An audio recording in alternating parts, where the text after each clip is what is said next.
Welcome to the Unstuck podcast, where we assess sticky situations to see who's right, who's wrong, and all the nuances that get your head spinning. Some of these stories will hit close to home, others might not, but every episode will offer takeaways, strategies, and insights you can use in your own life. So, let's dive in. Imagine you're at dinner with your parents. Your mother shovels some strange stir fry and veggies onto your plate. You ask her what it is, and she just replies, "Just eat it." You take a small bite and you resume asking her. Then she says, "It wasn't so bad, was it?" You press her some more, and then she admits it. It's pineapple, something you don't eat. But how did we get here? The name of this episode is Trying to Help or Breaking Trust. Evan is a picky eater. He's not unhealthy by any means, but he has a strong aversion to foods he doesn't recognize or that don't feel safe to him. It seems that even in his teenage years, he still hasn't grown out of his behaviors.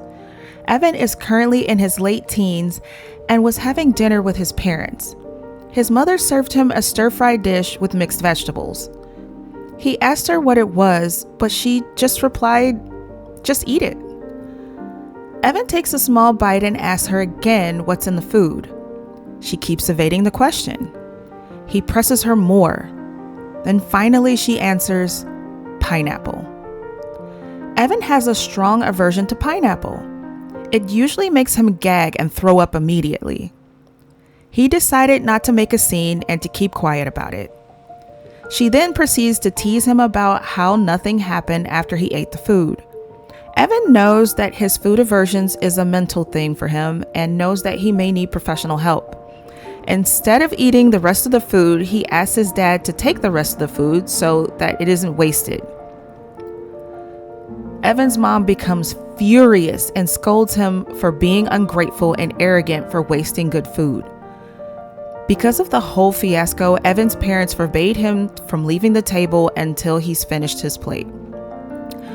An hour and 30 minutes later, he's still sitting at the table. His father finally steps in, and then all hell breaks loose. The mom yells at the dad for taking Evan's side, and the dad promptly walks away. He wants no part of it. Evan tried to talk to his mother after she calmed down, but she just won't listen and tells him to just throw the food in the trash. The next morning, she's still upset about last night. She's cold to him and only talks more when the dad is around.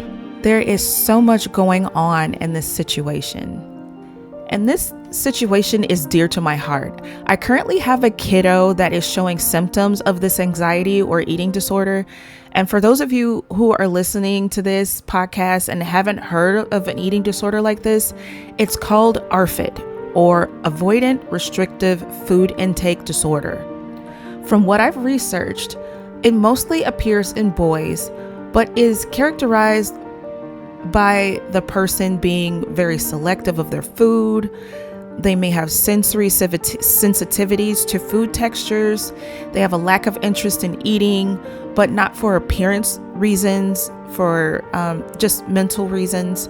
They may have a fear or aversion to the consequences of eating the strange food, like gagging, choking, or vomiting, and it can lead to more serious health consequences and nutritional deficiencies. Evan does show some signs that could overlap with ARFID, but that would need professional evaluation to confirm. In dealing with this situation, and from the limited conversations or consultations that I've had with professionals and specialists, there are a number of things that you shouldn't do as a parent that Evan's mom has done. For one, you don't want to punish the person for their aversion or disorder. This makes the eating experience more traumatic for the person and then turns eating into a more fearful and anxiety-driven activity. Shaming the person into eating doesn't help either and can lead to the same conclusion as using punishment. Instead, try a reward system if you have a young child exhibiting these behaviors and try to make it a fun, positive experience. Try exposure therapy at home. Try for a few weeks letting the person smelling, licking, and touching the food. After a few more weeks, try to let them put the food in their mouth for 5 seconds and then spit it out. Then try for 10 seconds. If that works, then try allowing them to chew the food a little bit and then spitting it back out. And you keep going until the person is comfortable or can tolerate eating the food. If anything happens within the process, or there's a hiccup, or there's a bad experience with one step of the process, just go backwards and repeat until they're able to move further down the process. I love what Dr. Megan Faye says from the anxiety specialist of Atlanta about this type of therapy. The goal is not to like the food, it's to practice how to tolerate the food. This helps you be able to eat any food, anywhere, and work through your fears, anxiety, and being uncomfortable. Her videos are super helpful, and I would suggest you check out her videos on ARFID at the Anxiety Specialist of Atlanta YouTube channel. While you're waiting for help, make sure to give your child vitamins or some sort of nutritious vitamin shake or protein shake that can compensate for the nutrition that they're missing until the situation gets resolved. The biggest thing about this story, or the biggest thing that happened in the story, is the breach of trust between Evan and his mother. Both of them will have to work very hard to get back to that place of trust again. I completely understand the mom's feelings. She thinks that it's all mental.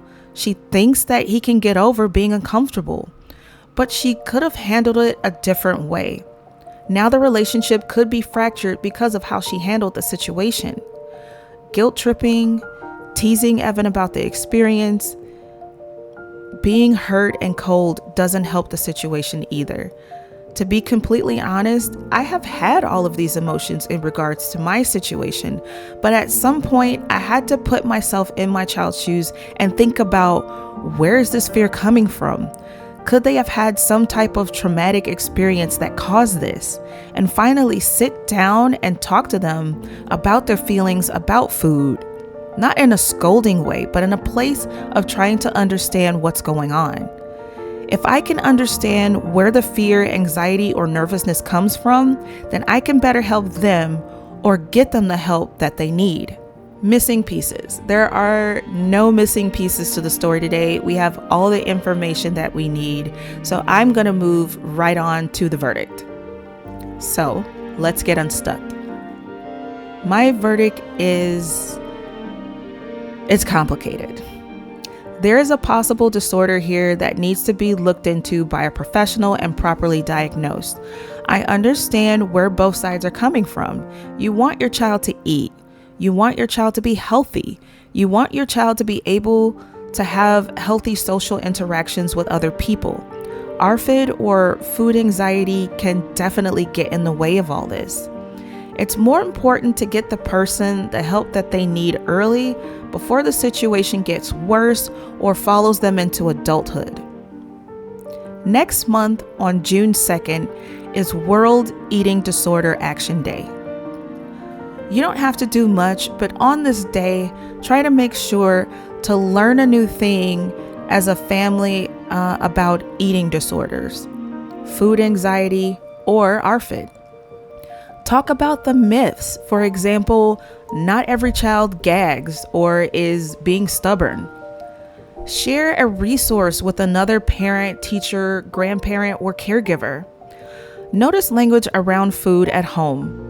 Pressure, shame, and bargaining should not be in your lexicon.